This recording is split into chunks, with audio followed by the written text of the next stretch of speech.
So just for the record again, on the 12th of October 2022, these data cables have been poorly maintained over the years.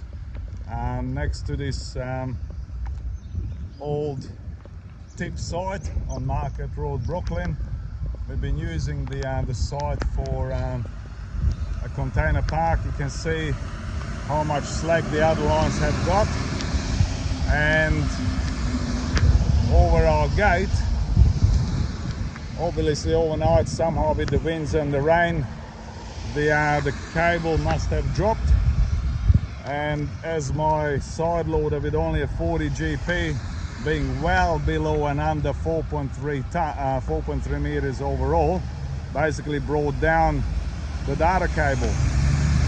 So this is a makeshift situation and arrangement, because we got hundreds of drivers' car inside there and several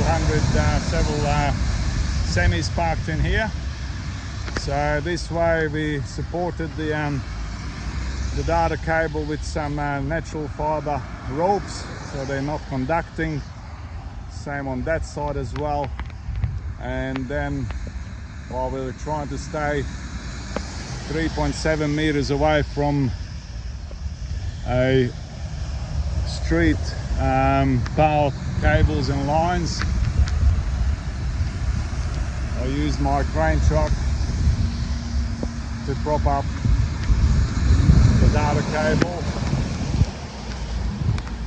until the council decides to pull their finger out and fix it for once and for all, making sure that it is well above 4.7 meters as per regulations.